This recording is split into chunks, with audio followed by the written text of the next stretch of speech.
Hello, everybody. Bobby here. Happy Monday to all of you, and thanks so much for joining the conversation today. We are about to get going, but I want to start by inviting folks to come up on stage and get my co-host set up. I will also start tweeting a few people so that they can be part of this conversation and join us today. But with that, I just want to say, just want to check in with people. So, Indra, how are you? How was your weekend? Hey Bobby, I'm really great, thank you. Had a wonderful weekend. Um, got to go for a beautiful bike ride around Lake Hollywood.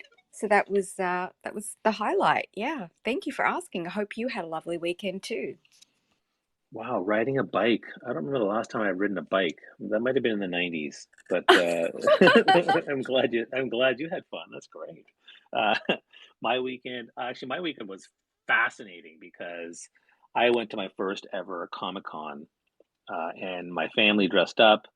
I dressed up as Star-Lord, and my daughter dressed up as the what's that She was villain Harley here? Quinn. That's right. Thank you, Melanie. Melanie's on the picture. She was Harley Quinn. My son was the speedy guy from X-Men, Quicksilver, and my wife was Captain Pike from Star Trek. So we did four different universes. It was a lot of fun. Melanie, how was your weekend? My weekend was good. I just did a lot of stuff around the house. I got caught up on some work, which had gotten a little piled up. So, but it was quiet. It was nice and not stressful or anything. So, just overall a good weekend. So, Okay, great. Well, I think that I want to get more people in the room. So let's try to. You can click the button on top there, and you can retweet that to your audiences. We want to try to get more people in the room so we can actually have a more detailed discussion with lots of other folks and share their thoughts. I picked a topic, of course, that's a little bit sensitive, but I mean, I want to talk about cancel culture. I want to talk about digital mindset and its impact. Because I think cancel culture, there's certain parts of it where, yeah, some people, need to be canceled and have been canceled or are mostly canceled, and other people, not so much because it caused a lot of damage, particularly for young people on social media, where they're fearful of being canceled by their friends at school, like on Instagram or something, or a text goes out, and I've seen situations like that which are really really difficult to navigate. So that's kind of why I'm talking about this. I'm also doing an event next week, a LinkedIn local Toronto meetup. We're going to talk about the rise of cancel culture, how to navigate it, and I even have a story specifically around this in terms of how it actually affected something we were doing and how I had to like work around that. So I think that's why the topic kind of came into play. I think it's a very popular topic, so that's kind of why I decided to go with it. So with that, I'm going to start. Promoting the event. In the meantime, I'd love for Indra and then Melanie to share their introductions. Thanks so much, Bobby. Well, hello everyone. I'm Indra Bartona. I'm a producer in film and television. I'm also a TV host and the founder of the Positivity Vibe Tribe, a global community. The Positivity Vibe Tribe on Twitter actually has two spaces a week, Wednesday at 12 p.m. Eastern Standard Time and Thursday at 9 a.m. Eastern Standard Time, usually. So it's a little bit earlier. And we talk about all things that are positive, living a positive lifestyle. It actually helps with resilience, and we talk about tips and tricks in just living a happier and more resilient life. So thanks so much. Over to you, Melanie. thank you, Indra. And hi, everyone. My name is Melanie Mitchell Wexler. I am a career coach, job search expert, and a LinkedIn strategist. I was actually a former recruiter for over 20 years, and I work with individuals across the United States, but I also help them with really understanding, what is most important for them in terms of their careers and their personal lives, and also how to establish the core values in both their work and their home life. So excited about this topic. It can be a tricky subject, but if you navigate it smartly, I think you'll find I am hoping to learn other things from other people today too on this. So Bobby, I'll pass it back over to you. Yeah, I mean, and that's one of the reasons why I want to have other people in the room and have some diverse voices on this because I think we all have different takes on how this works or how it should work or maybe hasn't worked. And so that's why I think the topic of cancel culture is an important piece. Um, Let me start by introducing kind of how that works, and start by introducing myself. My name is Bobby Omar. I'm a professional speaker by trade. For the last 17 years, I've delivered over 1,000 keynotes and workshops across 4 continents. I'm a 5-time TEDx speaker, and I focus mostly on helping people get clarity in personal brand and build a thought leadership brand. And I talk a lot about the leadership and personal branding, entrepreneurship, mindset, speaking, storytelling, and digital marketing and influence. That's kind of where my expertise is, and that's why this topic means a lot to me. Um, I'll start by going into what exactly is cancel culture, and from my perspective, and you can give your takes, but from what I understand, essentially, uh, when someone does something that's reprehensible in terms of the behaviors, they are held accountable for their actions. And those actions include not being able to do the things that they normally would be able to do. So a good example of that would be someone like Harvey Weinstein, who was charged and tried and convicted of multiple assaults, and so his work as a producer and anything that was being done by his agency or his company was no longer in production, and that's kind of a form of cancellation. Another example is. There's actually lots of examples, right? I mean, Kevin Spacey as an actor had similar situations. So did Bill Cosby, and so these people, and then at the same time, now there's other people who are always being called to be canceled based on something. Another example I've seen is when someone does something really reprehensible, and it gets caught, catches fire on social media, and next thing you know, that person is fired from their job because they were called out for their behavior. So that's an example of cancel culture. Um, Now, obviously, there's debate around, what kind of accountability is, required, and also where do you draw the line? I think people often have trouble distinguishing between that. I think, of course, my general take is, of course, whatever you do out there, you need to be held accountable for and responsible for your actions. So, now some may argue some people get more than more, but get punished more, and some people may get punished not enough. And so, I think that's why it becomes such a difficult issue to discuss. But that's a general idea of cancel culture. Now, the reason why I connected this to digital mindset and its impact is because number one, I'm running an event next week on cancel culture, but more specifically because of Women's History Month, how it negatively impacts some women.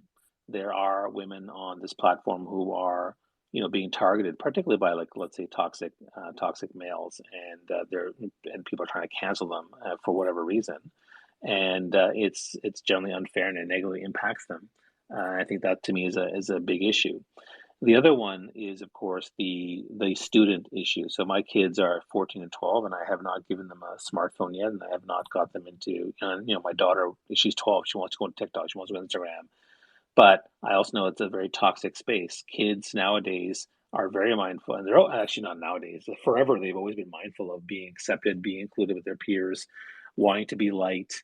And so oftentimes cancel culture reigns in school and education systems with young people where they're fearful of getting canceled when they do something wrong or something embarrassing happens. And social media just amplifies it so much that it in a manner, bullies young people into a lot of shame when they're just kids and they all make mistakes, and so that to me is just something that's really powerful and that means a lot to me in terms of making sure I protect my kids and protect the young people from the overuse of that. So that's my general take on what cancel culture is and how I see it.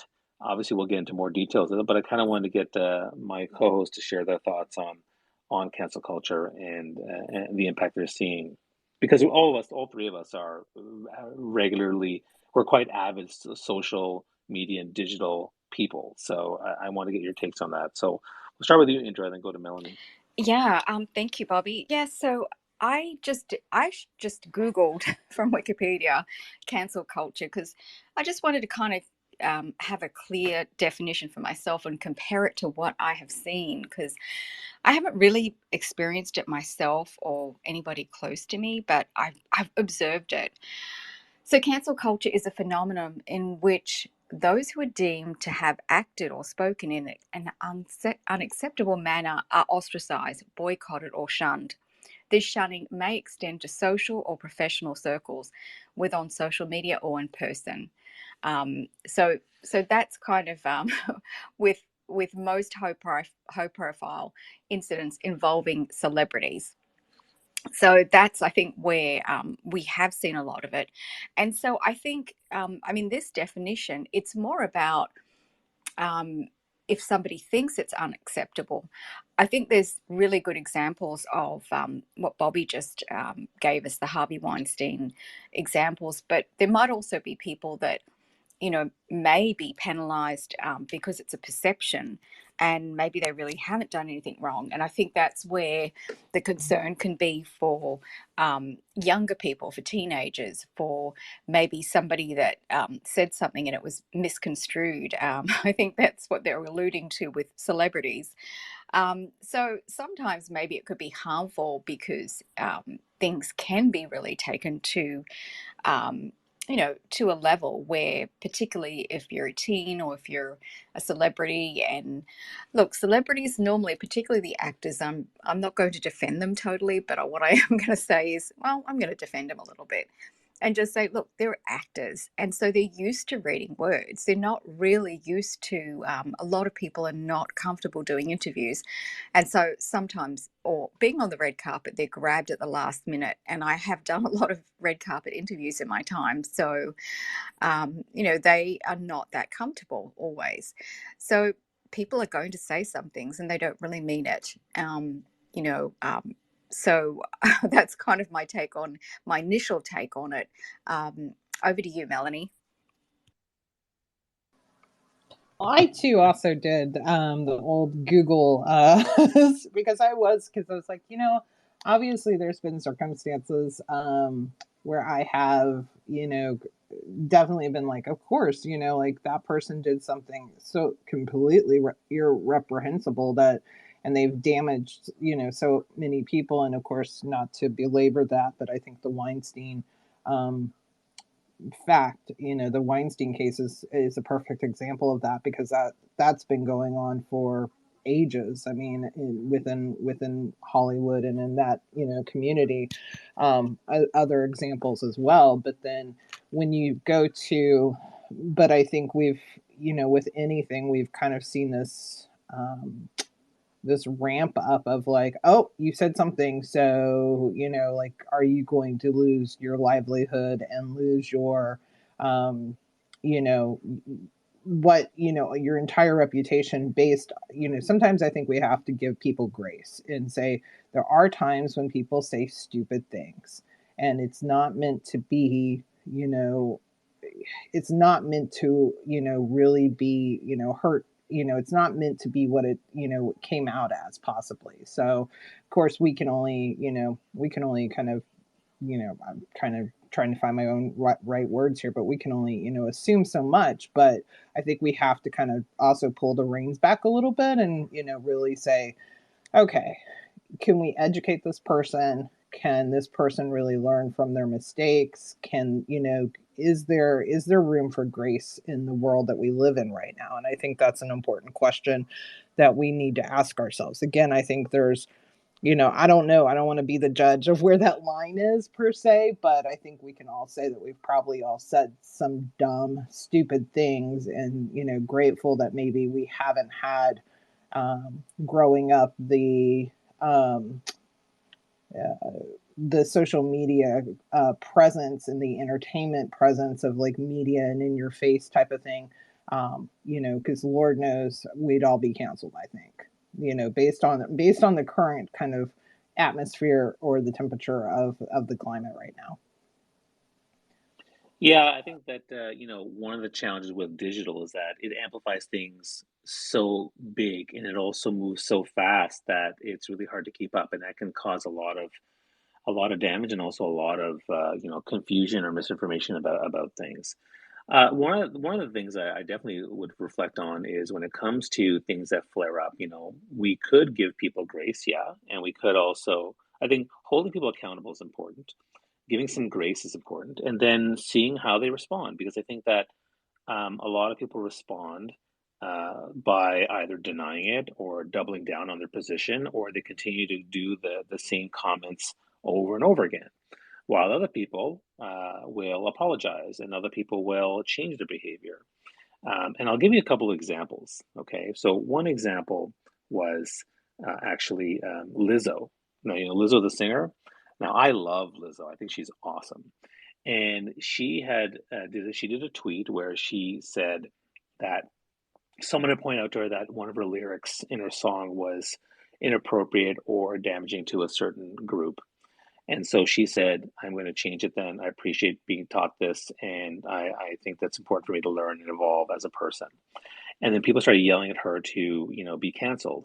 And my initial interaction, wait, she actually listened to these people, acknowledged her mistake, and then gave a path or course for how she wanted to remedy the situation to be a better person. That's exactly how you should respond to these things when people get called out. I thought it was wonderful that she did that because so many people don't do that. And so the fact that she did that, I was like, this is great. And but she was being called up by thousands, she has millions of followers, thousands of people to be canceled and don't buy her records and all this kind of stuff. And okay, wow, that's unfortunate. That's unfortunate. So there's an example where someone actually you know did that and try to do better. The other example I'm going to give you is one that affected me personally. Was if you don't know, I'm a huge movie guy, movie buff. I'm also a huge Oscars buff, and I was also a huge fan of Will Smith. And when he last year at the famous Oscar slap, I was shocked, but a few days later, I was so upset by it. I was so disappointed in him. I just couldn't believe what was happening.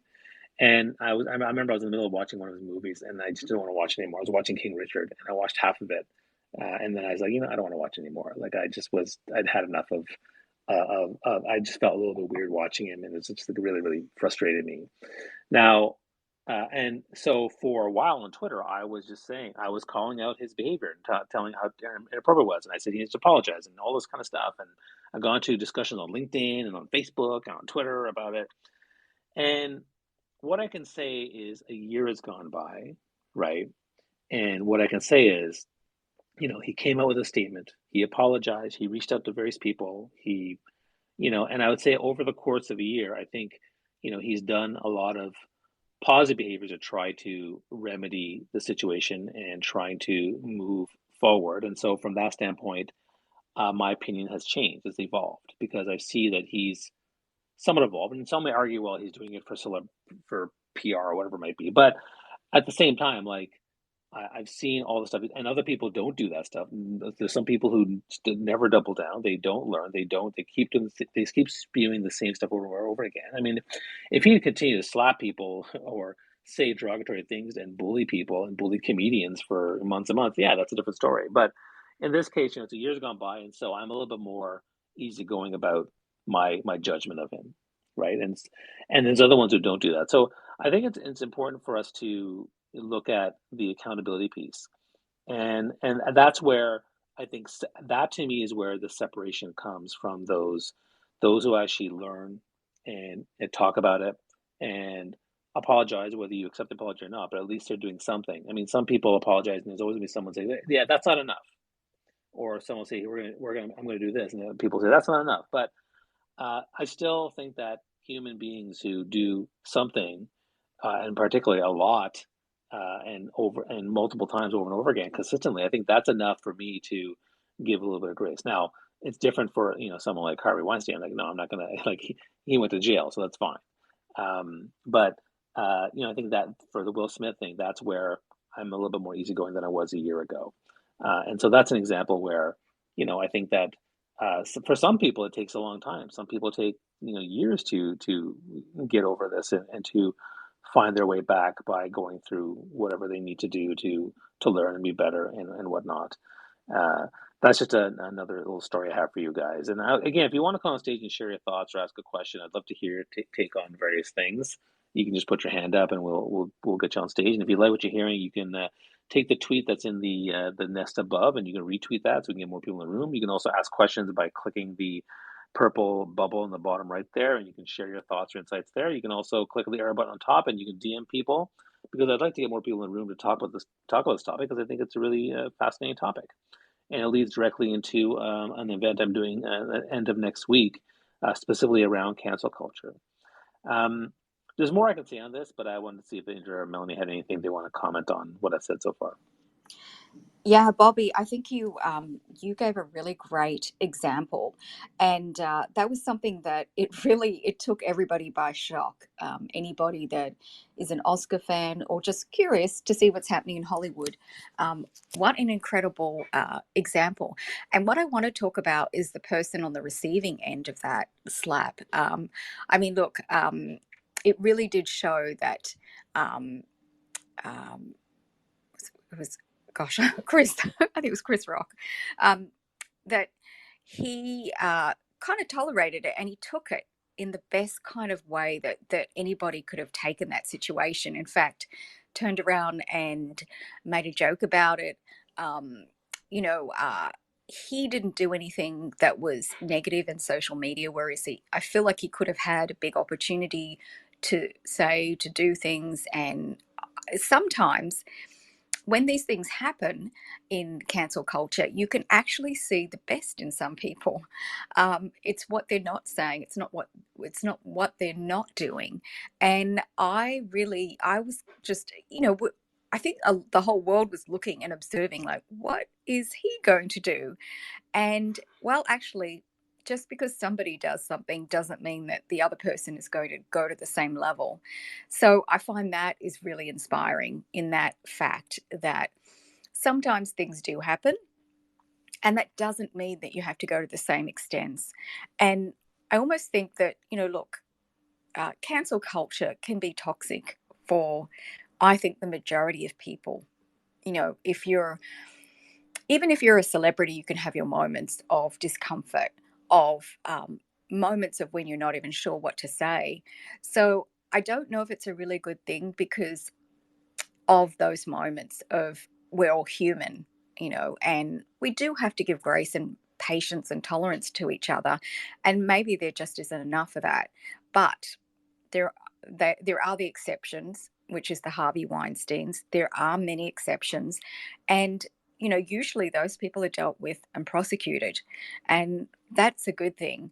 But for the other people that don't always know how to defend themselves, or maybe they've just said something and it's a freedom of speech issue. And, well, I mean, they should be able to say something, but maybe they overstep their mark and they do try to kind of step back, but sometimes it's too late. And so anyway, I feel like sometimes it is unfortunate, but then sometimes it can really highlight other people in the way that they can behave and not go to the levels or the depths that others are doing. So over to you, Melanie. Yeah, I mean, I think, if we're talking about like the Will Smith example, I think the one thing is like, the way I look at it, I mean, I thought his behavior was definitely uncalled for in the time and in that moment because, I think of like, and we're doing horrible with names right now, but Ricky Gervais, he hits hard on celebrities and would have like, and has hosted the Oscars before. So just, like, I think you kind of have to expect, like, in those situations, you got to expect something. With all that being said, it's my decision if I choose, like, hey, I'm just not going to go and support his movies, or I'm not going to watch his movies, or I'm not going to, the appropriate people in his community took action. They they deemed an appropriate punishment based on his behavior. It was dealt with, and so I just feel like we have to, as individuals, as opposed to as a collective, like, it's one thing if a major, I don't know, say well, I was going to say the president of the United States, but could be a bad example in the US.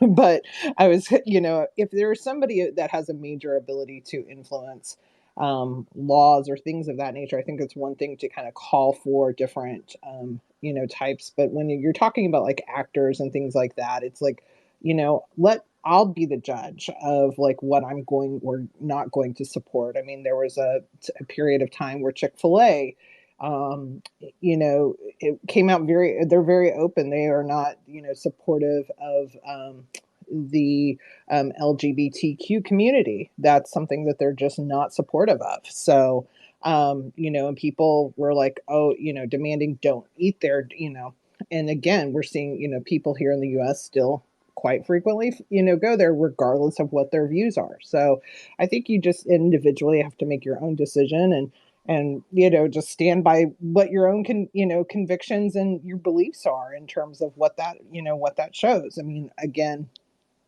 when you get somebody like, I mean, Bill Cosby or Harvey Weinstein, I mean, these are also people that have been, proven in a court of law to have committed a crime. And so, and to me, that takes it at a whole totally different level.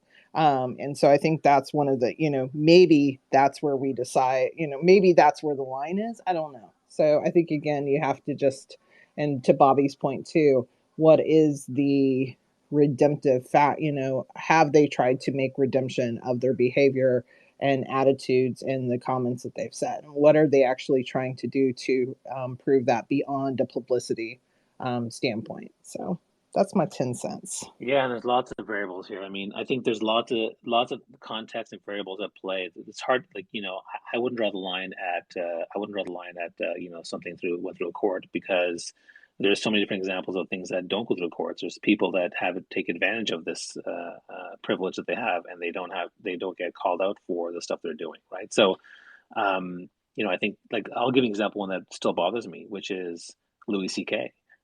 Louis C.K. was one. I thought he was one of the funniest comedians around. I loved his stand up, and then he had all these incidents that were acknowledged of a sexual assault, but he never got tried for it. Never went through a process, and now he still performs and he's making lots of money. And so for me, that one bothers me, because he just said he didn't seem really contrite about it, and he just said he admitted it, and then nothing really happened to him. So that one bothers me. That one bothers me, right? Uh, and and so there are examples of that. And then I think when it comes to, political leaders, business leaders, or celebrities, in my mind, it doesn't matter. If you are someone that engages in behavior, then you have to be accountable for those behaviors. And I think that, and as opposed to canceling somebody, okay, what is the consequences for the actions? I think that's important. But even even sports figures and famous authors and famous actors and singers are they have a lot of influence. And so if they're doing something that's really dangerous or inappropriate or it needs to be called out, then I think we have to call that stuff out. And I think that's important too. So, yeah, I appreciate the perspective given here. If you want to come on stage and share your thoughts, or you want to ask questions, I mean, I'd love to hear from you on that. With that, I'm going to share a little story. So, one reason why this event was inspired was because about not a month ago, but 2 3 weeks ago, I'd worked really hard and leveraged my. I have a very strong influence on Twitter. I have 500,000 followers, and because of that, I have a lot of great connections. And so I was going to run an event in Toronto to support Women's History Month. And what happened is I actually started getting some attention from really high profile people. So the first one was the former Premier of Ontario, which is basically like, the US governor example. But the Premier of Ontario, Kathleen Wynne, she expressed interest in working on an event with me. I was like, oh, that's great. Okay, cool. And I actually had a call with her. I was like, wow, I'm talking to the former Premier of Ontario. That's awesome. I was so excited. And then I was able to land an MPP, which is basically like a congressperson for me from the US standpoint, but an MPP in Ontario, Canada, who agreed to be on the panel. And then I secured another person who was another former MPP of Ontario, and both of them were extremely vocal on and active on Twitter and very influential. And I was like, wow, I have two really big players. And I had a third person who had inspired the idea, because she was also very active on Twitter and Instagram as a social activist and a lawyer and entrepreneur. And I was like, this is fantastic. I have this amazing panel, these three powerful women. They're diverse, they're interesting, they're shit disturbers or disruptors.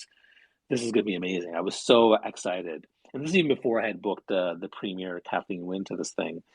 So then I set up the event, and they were all on board and everything. And then I even had a charity that I was going to support. It was a charity for Black women entrepreneurs and moms to support them. So there was going to be proceeds, and we are going to fundraise for them during this event. So I booked that person too.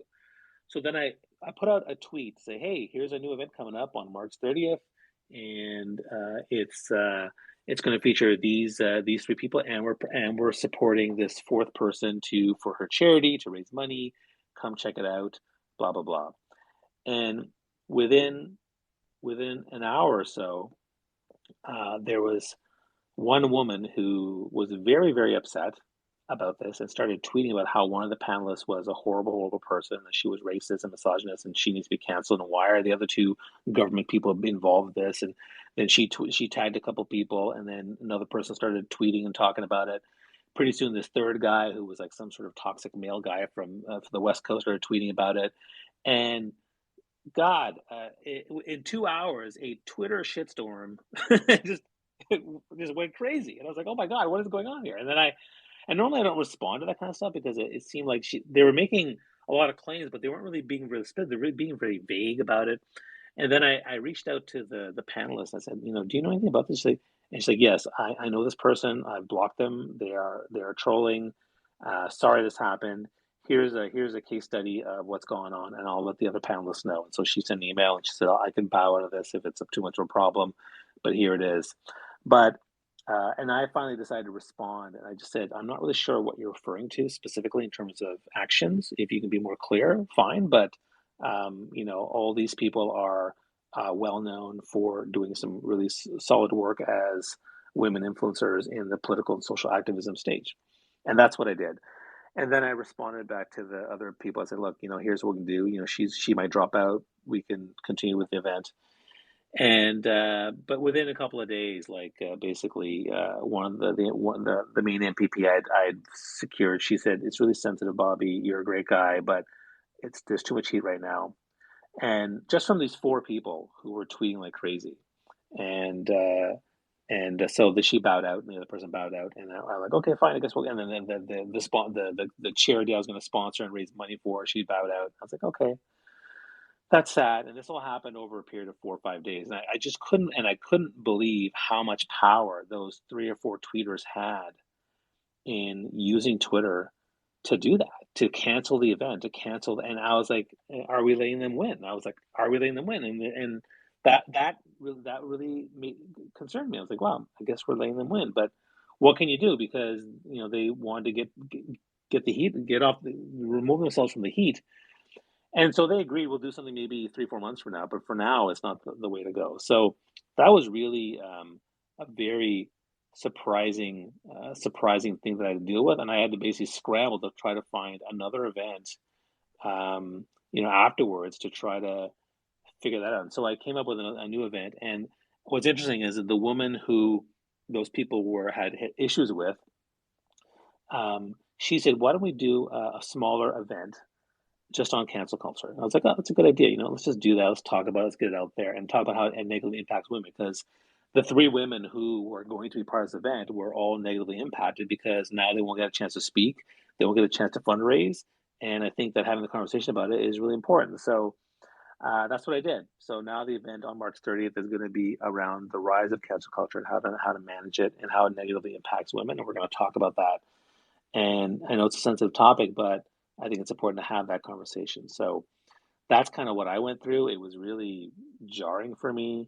And my second political event that I've been involved with, and both times it was really, really hard to deal with it. So you have to have a really thick skin when it comes to dealing with politics or social activism. So I applaud leaders out there who are out there putting themselves out there, sharing all this stuff, wading through the crap, getting all these people who criticize them, hate them. It's really, really, it's amazing how much negativity and toxicity they get, but they keep going, and I think that's something to be admired. Any thoughts on that one?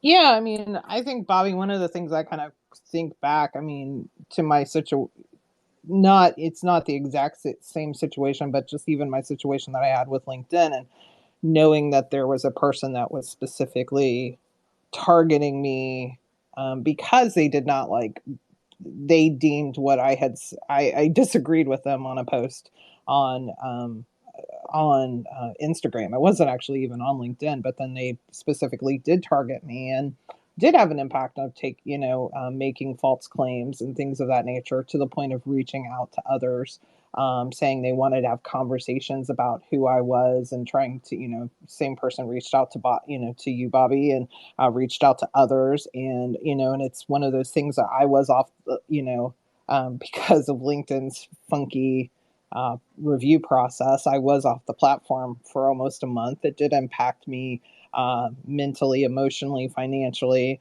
and I had to stay. I actually had to seek legal counsel, because it got beyond just, targeting me online. It was contacting family and my daughter and all sorts of craziness, and having her friends make false claims. So it got very heated, and there were times that I understand that kind of just wanting to retreat, because there were those times, people were like, let us post things, and I was literally like, I just want to be in a little bit of a hole, curled up, and I just don't want to deal with this. I just don't want to deal with it. So I understand that connection of just like, I got to walk away, because I just don't have, because also too, we just don't know where people are in that moment of like their capacity to, handle that extra, because it is extra stress. It is, it takes a lot of energy to have to fight somebody that, one, is never going to change their opinion of you. You're never going to have, and when it gets to that point, you're just not going to have, you're never, I truly believe you will never come to common ground, other than, hey, we're just going to disagree. So I think that's something that I understand, that aspect of, maybe not having the fortitude in that moment, and not feeling like you're up to the battle of like, I can't handle that. I just mentally and emotionally can't handle, that fight. Because it's not even your fight.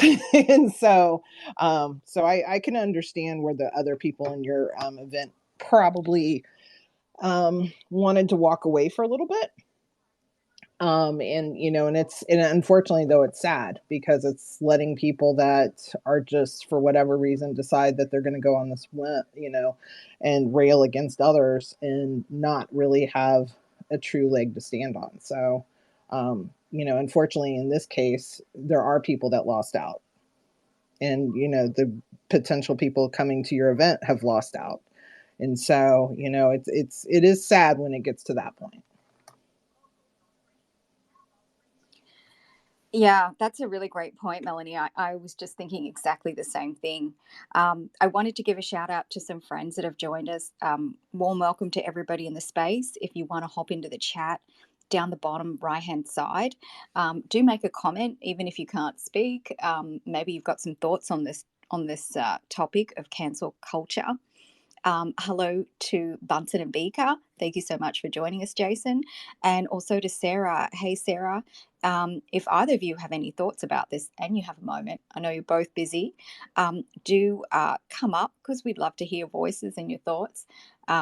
Sarah, I know you'd probably have some thoughts on this one, but if you could tear yourself away from work for a minute, and hope you're feeling better. There she is. Awesome.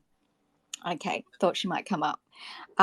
Yeah, so just to add on to what Melanie said, look, I think it's really unfortunate sometimes when things are misinterpreted, and these situations can happen. So I think, yeah, have a thick skin if you're going to be involved in, particularly in anything that could be possibly politically driven, or just be aware and have some awareness about it, so that maybe you can be quick off the mark to respond if you do take that path.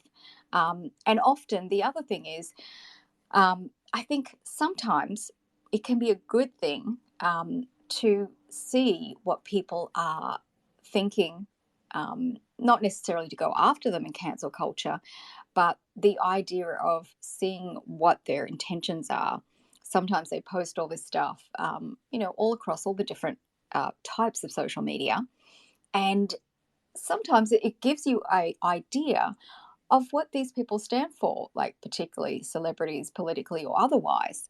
And if everybody was cancelled immediately for things that that weren't, 100%. We're not talking about crimes and things that are done. We're talking about people just posting their opinions that are not always agreeable. But it is a good thing because for me, I like to see these things that are posted, and then I know, oh, okay, I need to create some space and time between me and these people, because I can't support this, or I can't watch a movie with this type of attitude that isn't kind and patient to everybody on this earth, and is selective. So it can give you actually some positives in order to navigate your way around this life by seeing everything. Rather than if everything was behind closed doors, then we wouldn't know. We wouldn't know how to navigate.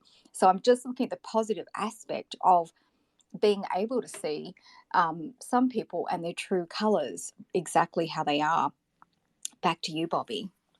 Yeah, and two things I want to say. One, yes, Melanie, I forgot.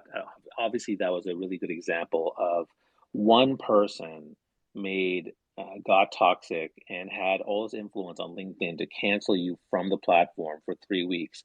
I think that's ridiculous, right? I mean, it, you know, I mean, if 10 people or 50 people say, yeah, report your profile, that's different. But one person did it, and all of a sudden she's locked out. Like, I thought that was outrageous and really upsetting because, and yeah, she clearly, I saw the messages. And the way another example of how you know it's toxic, or that is, it's more toxic, it's not really a realistic, is going back to the example I gave you about the event. That one person who was talking about it, she started replying to my tweet, and she replied to my tweet 20 times, saying all the stuff, and still not saying specifically what was her issue with that one person on the panel. She didn't actually say, but it was crazy how much stuff. And that, to me, that is toxic. When someone goes into DMs or tweets incessantly, yeah, like that. Was that you, Melanie? What was that? Yes, that was the craziness of that people have this Oh my amount of God, you scared time. me. You scared me, Melanie. You gave me a heart attack. I was like, what? What is I that? have to use some sounds every now and then. Oh my God. That was hilarious. Okay, no, my heart was, oh, what was that? Okay, I need more like warm fuzzies. Hold on. Okay, that's better. Okay, I'm better now. Okay. Yeah, so I mean, that's one way. Like, people go into DMs and they send you multiple messages over and over again. They send multiple tweets over and over again. Like, there's already someone who's hijacking our conversation on this Twitter space. And they sent like, and I would always feel apprehensive. I don't want to block people. I don't want to block people. I always want to give people, like, unless they said something absolutely horrible. But now I'm learning, like, you know what? I need to take care of myself and create space. I need to block certain people. I need to mute certain people. So creating space for myself, encouraging my other friends and colleagues to create space for themselves that's safer. I think that's kind of a way to go. So I think that's an important piece. And I also want to go back to Indra, because Indra always loves to spin towards the positive. Yeah, what Chris Rock did. I mean, he was basically bullied and assaulted, bullied by a very larger, scarier man, and he was assaulted on stage. Although it's complicated because they're friends; they were friends for years, and so that happened. But yeah, he didn't say anything about it. He decided to, take some time, reflect, and then he brought it back out in a comedic piece. He did a stand-up piece, and he talked about it there. So I think that he had every right to speak up or say something he wanted to, but he didn't. And so he found a way to turn into a comedy piece. He found a way to, I guess, make peace with it. But I think, yeah, an interesting way to look at how we can take some of those positive. I mean, I think everything I've done where I've dealt with types of things like this is, yeah, what can I learn from this? What can I learn from the situation? How can I avoid this in the future? And I'll be honest, like, I just put the event I'm doing on March 30th in the nest above. So there it is, called How to Rise Above Cancel, How to Rise Above Cancel Culture. And Prima Assad is the person that's going to be speaking. She's the one that they were citing as, someone who they were calling a racist and misogynist, which I didn't really buy that for a second, but that's what they were saying about her. But I'll tell you that when I posted this tweet, I'm really nervous about actually mentioning her. I just say, here's the event, here's the topic, and I haven't tagged her because I'm worried that it's going to fall apart again. So yeah, it affects me. It affects my event because we're now doing a smaller event, and it's harder to promote it. Where because Twitter is one of my main places to promote things, and so that's something that impacts me personally. And yeah, so it's definitely a challenge. But I love the points that Melanie and Indra brought up. We have someone else on stage today. If anybody else wants to come on stage, you're more than welcome to. I'd love to hear your thoughts on various aspects, nuances of cancel culture, digital mindset, and its impact on people or organizations. Sarah, welcome to the stage. Go ahead with your question or comment. Hi, thank you. I have to let you all know that I do have a cold, so I might have to hit mute if I have to cough, so I'm not coughing in your ears. I missed part of your story, Bobby, so I don't know the context. If you could just, maybe give me a quick, 30-second, what happened with you online being attacked? Oh, so I was running an event with three very vocal political leaders and social activists. And when I promoted the event with one tweet, uh, three or four people started tweeting incessantly about how horrible it was that we were doing this, and how one person was terrible and awful, and then a couple other more toxic people joined in on the thread to try to cancel this event. And so in what happened was is that speaking to the other political leaders, they said they have to step down, but maybe we'll do something later on while when the heat kind of dies down. And so we canceled that event. So and it was just really surprising that it was three or four. Well, it was really one person who started it, and then they got two or three people in, and next thing you know, it kind of went had in a matter of 3 or 4 hours. You know, and I felt I had to respond, but then eventually I was recommended that I probably mute them or block them because she started, her and this other guy started just tweeting over and over again incessantly. I was like, oh, this is crazy. And so I just had to create distance for myself as well as for, and also protect the people that were part of the event because I was trying to build that up. So that's what happened. And so now we changed it to this event to talk about the rise of cancel culture. Does that help? Well, I think with cancel culture, I think context is key. So, can I ask who the people were that you were doing this political or social activism event with that were so controversial? Well, so one of them is there in the nest above there, Kareem Assad. The other one was an MPP in Ontario. Another one was a former MPP. Both of them are social media influencers as well. They have a lot of influence on stage, those are the three main people. But I think the issue, but because all of them are vocal about certain issues and certain values they espouse, I would say all three of them are quite progressive, to be honest. Most of them, all of them are quite progressive, and they're supporting a lot of progressive type values. So I think that's kind of where those two people really had issues with the way they were. And so I had to kind of I mean, eventually it evolved on its own. I mean, the two people dropped out, and then I just decided to cancel the event. Well, my thoughts on cancel culture are I'm okay with it. I believe some people should be canceled. I think their rhetoric, their politics, their racism. I I think agree I'm too. okay. I'm okay with certain people being canceled. I don't get to make the rules. I don't get to choose who gets canceled, but I'm okay with most people that quote get canceled. One, it's not permanent. It doesn't last forever. It lasts for what I consider like a Twitter cycle. It lasts until something else comes along. So when you're canceled, and I use air quotes, you're not canceled forever. Will Smith was not canceled forever. His career is just fine. Big deal. He doesn't get to go to the Oscars. He's no Leonardo DiCaprio. He doesn't have those acting chops. So he'll still work. It's fine. He slapped a guy, he paid for it. He's not canceled. So cancel culture only lasts as long as people's very short memories. However, I think that especially when you're talking politics or activism, there are plenty of people that get canceled for that. And again, there are people that support them. There are plenty of people that agree with them. The only people that cancels them are the people that disagree. No, they're not canceled as a whole. They're not canceled worldwide. They're just canceled with the people that disagree.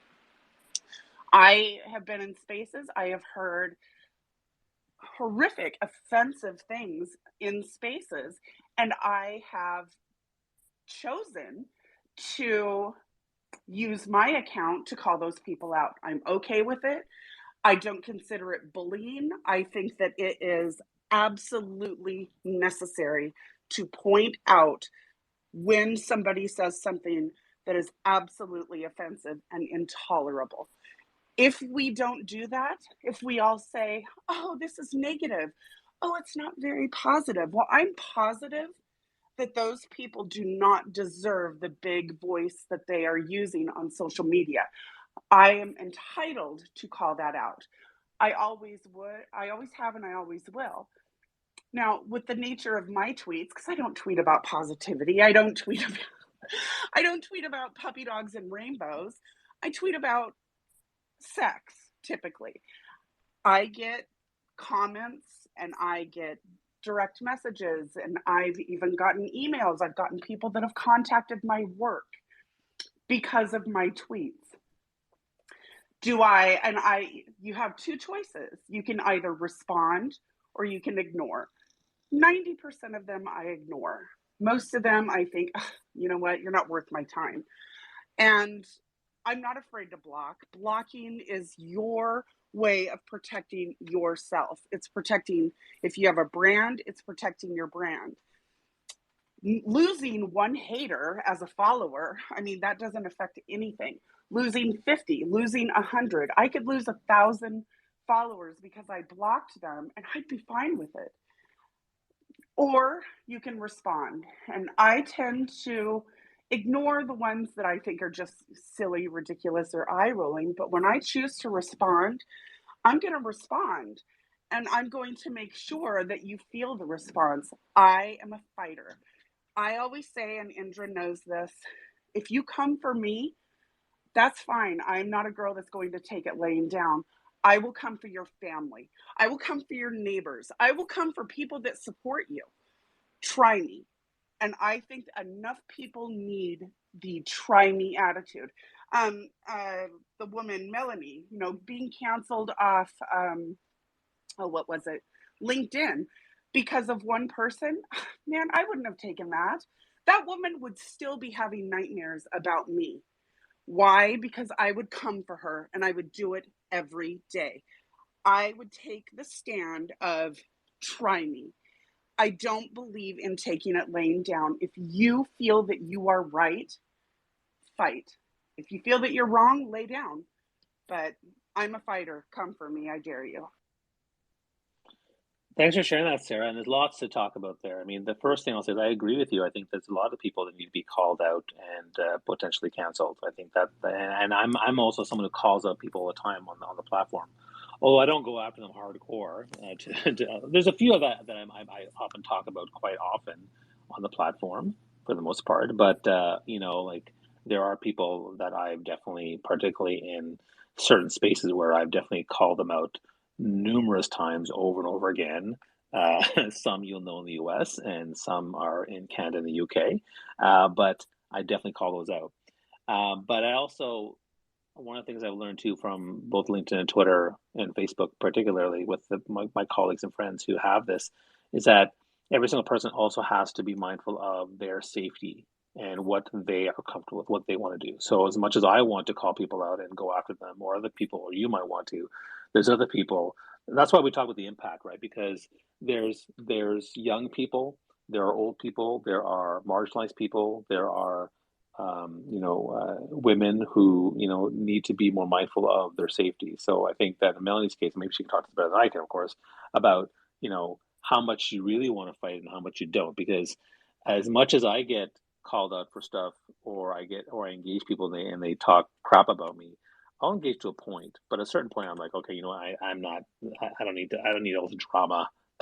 Like I'll do it once. I'll say, look, what I usually typically do with toxic people, I'll just like, here's my one and only statement about what's going on, and then I'm moving on because honestly, I don't want to spend any more brain cells on you and what you're talking about. Melanie, any thoughts on what I'm talking about? Yeah, no, definitely. And there was definitely an issue with, in my case, I did fight. It was a fight that wasn't necessarily seen publicly. It was a fight that was seen, that was done, um, forth over a period of time, pretty much consistently every single day for 3 weeks.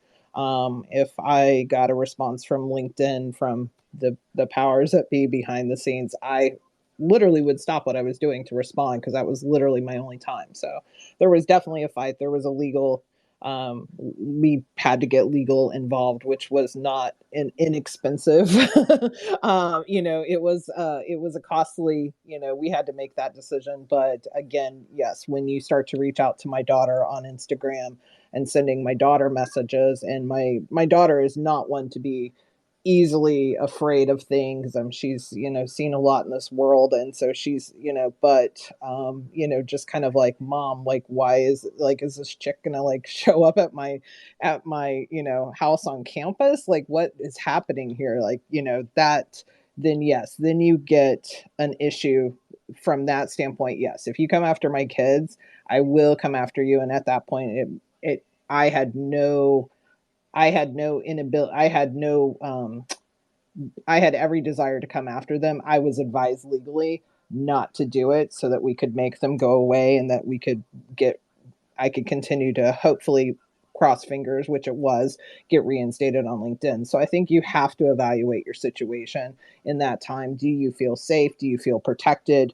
And there were times that I was like, no, I'm not going to give this. LinkedIn was asking me to like divulge like my address and all these other things that would be given to my accuser, but yet I couldn't, as the one being accused of something, couldn't have that same information. So there's a lot. I mean, there's a whole other issue about how LinkedIn handles things, but in those situations, it's like, are you serious? Like, you're going to protect the person accusing me, but I don't, like, I don't get that same protect, like, that's ridiculous. So for me, my fight was behind the scenes, and it, knock on wood, LinkedIn gods, I know you're always listening.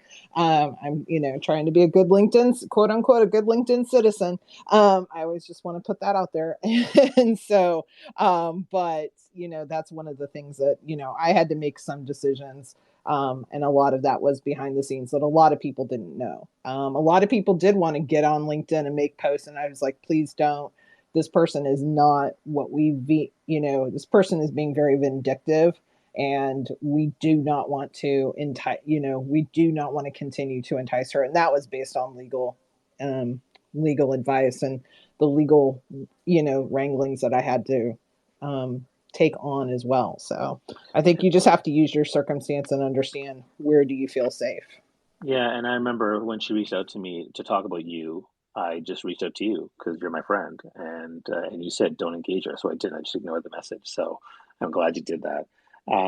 So I appreciate that perspective. Lady Rocket, please go ahead with your question or comment. Yes, good morning, Bobby. What a surprise that I am joining you. Thank you for the invitation. It's a pleasure to meet you and wonderful women I am listening to, and I even see some friends in your audience. So hello to everybody. I am in Los Angeles, which is emotionally charged, expressive, dynamic place, and I am a space entrepreneur. I have a space companies, but I am also using space. By the way, I'm writing a book called Astronaut in You, in order to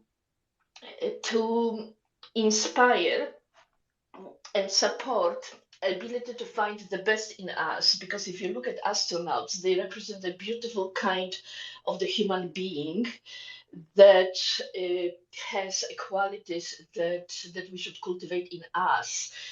I got cancelled big time. I got cancelled on $300 million project of building California Space Center outside of Santa Barbara, not because of technicalities of the issues, but I was bringing the values and proposition of dramatic change to a very self-contained environment. And listening to you, made me realize some incredible opportunities that I still have in context of this particular situation, which I am not going to, of course, get into. But first of all, thank you for setting up this room, and I have to take off shortly. But it's very important to revisit in a team the hurt, the disappointment, the issue, but also from my personal experience, and I hope it's not going to change. But in my business and philanthropic and artistic life, I do not meet frequently upsetting situations, but it has been my experience when they happen. Sometimes I reach out to the person whom I motivated for some reason to feel so strongly. And my experience has been that sometimes they just want to be noticed, and there is a person who is hurt, abandoned, displaced, and sometimes act of kindness, despite of the attack, uh, creates unexpected, not always, but very positive results. Because ultimately, and one of my themes and the reason that I invest and have a space companies is because my real theme is let's be better on Earth before we land on Moon or Mars. And there is an incredible power of healing, love, togetherness that we have, that if we choose to share while being heard, uh, sometimes gives absolutely incredible results. And I just want to wish everybody a very, very positive day. Um, I don't know if any of you are at Los Angeles NFT show. If you are, say hello. And thank you for letting me share and being part of your very, very positive space, Twitter spaces. Thank you. Thank you very much for sharing. I appreciate that. And again, we're talking about cancel culture and digital mindset and its impact on us, on organizations, on people out there. And so, sharing the stories of what cancel culture is and how it's affected us or how we see it in other people, I think is really what the conversation is all about. And when people are sharing some really interesting stuff. I see that Isaiah is also on stage, so I want to give him a chance to speak. Go ahead with your question or comment, Isaiah. Welcome. Yeah, thank you. I find this topic quite interesting because I think it bleeds into a lot more than just specifically cancel culture. But first, I'll give like a very specific personal story just of my experience with it because I think that's relevant, and then I'll kind of talk at a higher level. But I'm a pretty neutral guy, so like most of the things I say are not very controversial. I mean, you can look at my Twitter, LinkedIn; it's mostly business related to e-commerce. That's my core business, and I'm involved in some other business related stuff, but it's generally business related economy stuff, pretty uncontroversial stuff. Like occasionally I'll get a little more controversial, but I think this is a story of how crazy cancel culture can go to, and that basically what happened was my brother is definitely a more aggressive, not the most easygoing personality compared to me. And so he trolls people. He's one of those kind of people. And he was kind of like, maybe saying things he shouldn't have said directly in a message in Instagram to someone on Instagram in a private message. And keep in mind, he does not work for Trellis, my company. He has no direct affiliation with us at all. He had done some freelance work in like 2012 for us. Like we're talking literally 10 years ago. And he doesn't really use social media that much, but he had left it on his LinkedIn and Twitter profile because he barely updates it.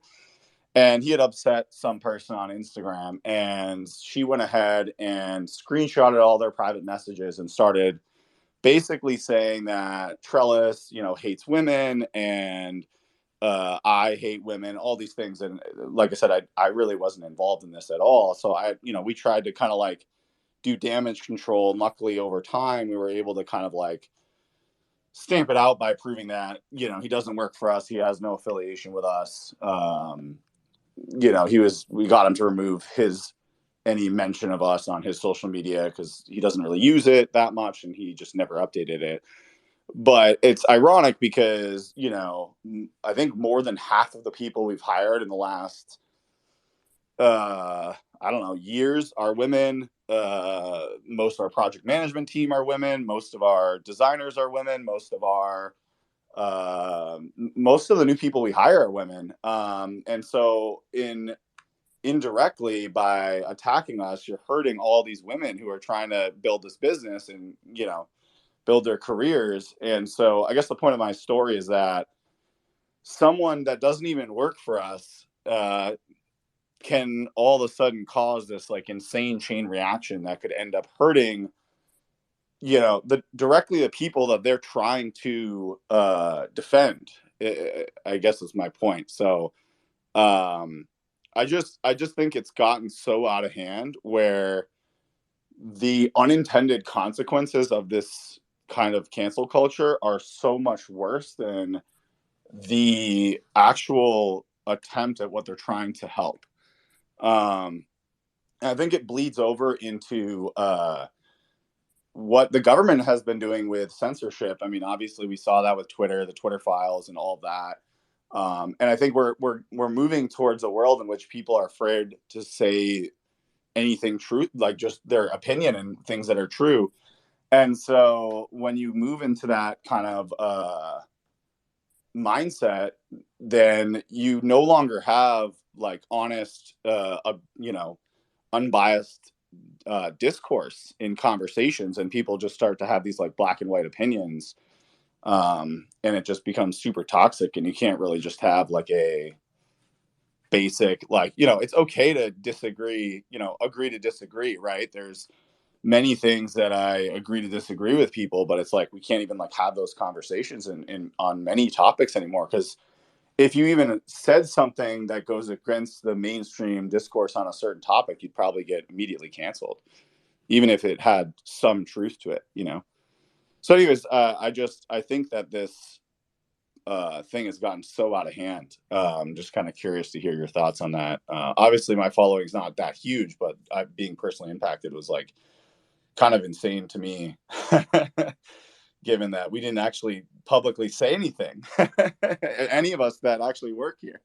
So, Yeah, I mean, yeah, that was a great comment, great insight. I mean, it reminds me of the fact that, you know, it's in people are negative. So I want to focus on the fact that there are people who are negatively impacted, and usually, and sadly, more common are the ones who are more vulnerable or more oppressed or more marginalized. There are a lot of people out there because usually the people who are we're trying to call out, or we're trying to they're trying we're, that are rarely get canceled are the ones who have a lot of power and influence and privilege, and so it gets frustrating for people who are marginalized or oppressed to keep calling on them to say, please stop what you're doing, please, you're hurting us, please stop with this behavior.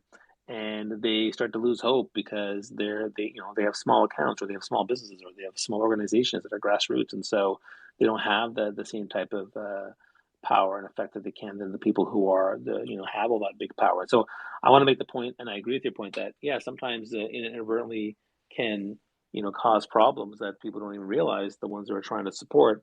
And a very I mean and on the top of that, yeah, there are a lot of people in groups and organizations that are far more vulnerable and have smaller voices, and so they become more impacted. And so I think that, and that's another reason why I do a lot of rooms on, we need to call out stuff. We need to be better allies. We need to step up and stand up for people who need to have their voice heard and need to have their and need to have their stories known. That's a big part of what I do now that I have influence as a digital guy. And so I think your point is really well is noted, and I hope that by having this conversation we can start to encourage more people to speak up and say more things and put stuff out there. yeah, no, I appreciate that. Yeah, I think that there's a certain, like, it's a tough balance, right? I do think people need to speak up and stand up a little bit. To I think it was Sarah's point that, like, if we all just like kind of like let this take over and don't say anything and don't stand up and just kind of like let it happen, then it's going to happen, right? And so you have to kind of like have some And I think that there's people that have done this well. I mean, I think the Barstool Sports guy, I don't necessarily agree with all the things he does and say, but he's done a pretty good job. Like somehow he hasn't got canceled fully because he kind of like fights back, right? And he doesn't buy into this. And I think there's definitely an element of that needs to happen. Yeah, I appreciate that. And I want to make sure if Indra, I wasn't sure you had anything you wanted to share. I mean, I know the conversation went really fast, and we're already past an hour. But anything you wanted to add to what was been said so far? Yeah, look, I think a lot of great points have been shared. Thank you so much, Sarah, for bringing your perspective over here too, because I think what we are hearing here is a really great balance of different perspectives and different examples. And I have to say, look, thank you to Sarah because, there was this indirectly bullying that was going on. A lot of people don't necessarily appreciate positivity. A lot of people don't necessarily, like the positivity vibe tribe thing. And, they've got their own agendas. And I just thank Sarah for stepping in at some point a little while ago and, for kind of setting things straight, so I appreciate you. And also, I think Isaiah's point was something I was thinking about earlier. Is sometimes by having issues it can actually hinder a party or a certain group of people, right? So like in this case women, and I have seen this particular example happen in other places as well, where actually they are very encouraging to women, but it kind of puts them in the defense position.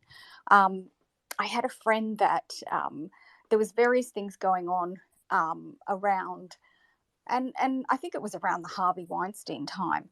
And my friend was, she's an attorney at Universal, and she's quite senior there, but she was finding that she couldn't have like a meeting with another male without having an assistant present of the male or somebody else. So it puts people in a position of fear or discomfort. And I think that was a really great story that you shared, Isaiah. Yeah, I mean, to Because that point, I think it's going to get to the point, and I've already experienced this, where literally men are going to be scared to talk to women in certain professional settings because they're just going to be worried that somehow it's going to get misconstrued and they're going to be at risk of getting canceled. Like that's where this is going to go if this continues, you know? Well, that was my point where it actually happened, and this was quite a few years ago. And I believe that this is continued, this practice with certain executives that are in certain positions. This also extends to the medical area. Um, Anybody that I know that actually quite a handful of friends of mine that have been visiting a male doctor, there is always now additional staff in the room, and at least one, if not more. This has been like a common practice. And, I suppose this is probably a good thing for women because there are more people in the medical piece, but maybe not so much if there's just a meeting that you need to be having and you just want to jump in and, you basically have the office next door to the person and you can't even, drop in and with anything except stand at the doorway and kind of yell across the room is kind of the situation that has been going on. So they're just some thoughts that I just wanted to throw in. Thank you. I appreciate it. And we have another person come on stage. Teresa, go ahead with your question or comment. Good morning. Thank you so much for bringing me up. Hello, Indra. Hello, Bobby. Always just such a pleasure. And I find this actually very timely in terms of I have found over this last year and a half that I have been posting less on social media, or I've been more reticent to just put my words out there, especially through the digital, the social media and social platforms, because we have been seeing this just cancel culture whereby having an opinion, speaking one's not only mind, but speaking one's facts, and and the fact that we can agree to disagree. I do find that it's vastly interesting.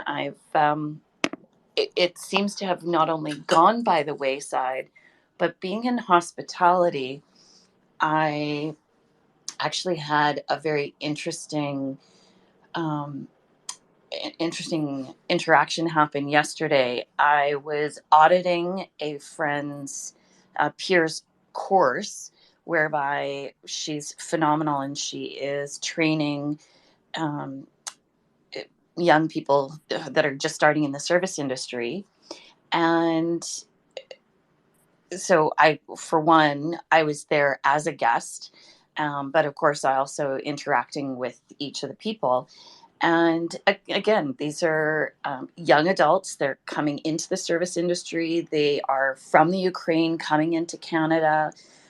So, you have a lot of males and females and all of that. And it was very interesting because a few of them work in the industry already. And I was posed a question that was meant to make the person feel superior to the workplace that they were in. And it could have, I try not to use too much detail, but basically this person works at a particular restaurant and they were saying, oh, well, what do you think about this wine list? And they were wanting me to put it down. They were wanting me to cancel it because they didn't think that the wine list was all that great. And my colleague is the wine director for that particular chain.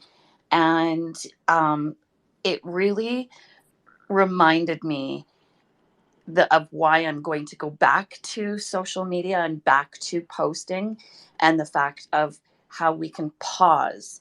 And so it was the pause that was the most important thing for me that I had forgotten to do. And I think because of being isolated and all that, I hadn't been around people as much, but I paused and I knew what that person wanted me to say. I knew that person wanted me to basically side with them and make it seem like it wasn't a good wine list, and basically cancel or dismiss someone else's work in the first place. And instead, I I took that moment to be more of a mentor to that young person, because there were not only the other people who are his peers, but my colleague, who this is her course. And so it was a big change for me over this last, like I say, year and a half, because I had felt like I'd been tied to not speaking up, including this, including coming and speaking about just cancel culture or anything, because people can all of a sudden just be very negative. And I realized if I put myself in the middle of the pendulum, and if I look at both sides of the equation and take kind of a pragmatic approach, first of all, in terms of this was something very, very innocent, and yet it could have been something that caused um, my colleague to hear me say something bad about her wine list, which isn't true, and it could have become inflamed, and I might not have even known about it. And that, I think, is what so many people who are on social media or online, because we do so much online and we're not face to face as much anymore. And so it's something that I'm going to hopefully incorporate into my service, my teaching, when I am teaching my clients about wine, and my students and all of that. And I'm hoping that, you know, again, Bobby, with you and Indra, you doing this, these spaces in itself, it gives us all a chance to not just tell our story, but to learn from each other. And I'm actually in a positive mindset for the first time in a very long time, which is nice, because I have been very reticent to talk, to speak, to publish anything. And I'm like, you know what? We do need to have our voices heard. We do need to speak up, and it's in the support of people like all of you who are in this space, and people who are bringing all of these things up, and how we interact with each other. So, thank you. Thanks, Teresa, for saying that. I appreciate it. Where are you based? Because you guys here in Canada. I can't hear you. Thanks. I'm in Vancouver. I'm on the West Coast. Oh, okay, West Coast. All right, I go there every once in a while because my family, my in-laws live there. So there you go. Thanks for joining us. And yeah, I mean, I think it's important for us to have these conversations, these spaces, and that's why I like to create these spaces. And the Power Connection is every week at 11 a.m. Eastern, and we have the conversation about relationships, community, connection, personal branding, thought leadership, entrepreneurship. We have all these conversations every week, and so we're here every week. And so, and Indra and Melanie have been really great with supporting the conversation as my co-hosts. We have people like Sarah, who's joined us a couple of times, and Isaiah and you. So we really appreciate you guys being here. I think we're probably going to get to the end of this call, but I think it's important for the message about speaking up is important. And I also want to say one thing about the digital mindset piece, because yes, every single one of us is impacted. I even said myself personally, now that I'm tweeting about this new event on March 30th that I had to do because the other one was canceled, is I'm very apprehensive about posting about it and even naming the company, naming the other speakers, because I'm a little bit nervous about it. Teresa, you may want to mute yourself there. And so, yeah, I'm apprehensive. So it affects all of us. And I also know that when I look at my kids, I know they get affected by the social acceptance of their friends. And this is before they even get on Twitter and Instagram and LinkedIn and whatnot. So I worry about them too. So it's important for us to be mindful of this, because we're all kind of affected by this ourselves and our companies. With that, I'd love to hear from Indra and Melanie with maybe closing thoughts, and maybe you can also, if you get a chance, to follow Indra and Melanie here on Twitter, as well as check them out on LinkedIn, Instagram, and other places. They're great. They're putting their time in here today, and I appreciate that. So, and they feel free to pitch your upcoming projects and whatnot. So, Indra, why don't you go ahead? Yeah, thanks so much, Bobby. I want to thank everybody for attending the space, all the listeners especially. I also want to thank everybody, all the speakers that have come forward. And really, the thing is, Bobby holds these spaces because, look, we are so open to hearing everyone's perspective on this, because everyone should be able to share their perspective, and without being cancelled or without feeling embarrassed. And there's been a lot of different insights that have been shared today, and that's actually a good thing, that there is acceptance, that you feel comfortable that you can share in these spaces. I think I've also been sitting there and listening to a lot of the examples, and I appreciate all the different perspectives in here. I think one thing that's for sure, we can look at these extremities out there in the celebrity world and the political world, and some people will set an example for us as far as what not to do, and what to do. So there's always the yin and the yang to every situation, I feel, and it's really what suits you best. And the other thing is, look, you can also be friends with people and you can have different perspectives. You don't have to force your opinion on other people. It's fine to agree to disagree on certain items, and that's why we're here. I think, as long as it's not a big ticketed item that's illegal or it's hurting somebody, it's okay to have different perspectives on issues in life. Thanks so much, Bobby, for having me as a co-host. I hope everybody will join me Wednesday at 12 p.m. Eastern Standard Time for the Positivity Vibe Tribe.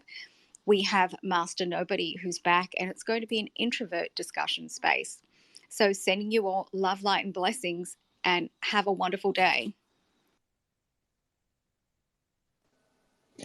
Thanks, Indra. And I was thinking very much the same thing. It was just, it's been a great conversation, and just really listening and hearing other people's perspectives, and having a space where we could actually have that and have, quote unquote civil, just, just a civil conversation. That's kind of a nice, that's a nice thing to have, and know that it can still happen. So, I definitely appreciate that, and appreciate everybody that came up on stage, and, look forward to, feel free to, follow me here, but also connect with me on LinkedIn. Right now, I'm just kind of in the stage of just continuing to focus on one-on-one coaching. Right now, I don't have anything major planned for quite some time, but working on a few things for the probably for the in the near future. And but yeah, this was a great conversation, and it just gave a little different perspective on how we might be able to handle these situations as they arise. So it was a good conversation. Thanks, Melanie. And so I'll just share some things that are coming up. So we do this every week on Mondays at 11 a.m. I also do rooms on LinkedIn at 4 p.m. and Thursdays LinkedIn at 2 p.m. Called LinkedIn Mastery. So I do stuff about helping with LinkedIn. But Power Connections every Monday on Twitter Spaces at 11 a.m. And I'm doing an event in Toronto called on the rise of well, it's actually in the nest up there. So you actually see it's the second one there, right? How to rise above cancel culture is what the event is. It's in person. It's a small event, 40 people. But if you want to come by, it's really going to be awesome. You get to meet in person if you're in Toronto. And then I'm actually doing an online workshop next week called How to Become a TEDx Speaker in 2023. If you have a story, if you want to share something and create that impact for yourself, your brand, your business, I encourage you to go to this free workshop and learn more about that. And I'm doing another storytelling workshop on April 12th, which is not in the nest. And the last thing I'll say is I run a community with Melanie called Thought Leadership Writing Club. And it's really about helping people elevate their brands, their businesses, their careers to that next level by being part of a group of diverse experts from around the world, being part of a community. And you get access to weekly calls, you get access to resources, trainings, replays, transcripts, and a whole bunch of stuff that's going to help you where you can ask any question anytime. So imagine being able to access me and the other people in the community whenever you need to help you with your growth. That's what the community is all about. So this week, actually, we have a Bring a Friend Day on Thursday and Friday. So if anyone's interested in coming to the Thursday 4 p.m. Eastern or the Friday 10 a.m. Eastern one, just DM me. And I can send you an invite on how to register for that. Would love to have, and it's a way to meet me. We'll be on a Zoom call. We'll talk to each other, and you'll get to see my face in action in my living room and where I speak. So think about that and ping me. Everybody in the audience, everybody on stage, thanks so much for being here. Really do appreciate it. Cancel culture, is one of those things that's part of our world now. And so how we learn to navigate that, and how we look at things in context, and how we choose to fight fight the good fight and do it in the right way is important. Speak up, stand up for what you believe in. Try to avoid personal attacks.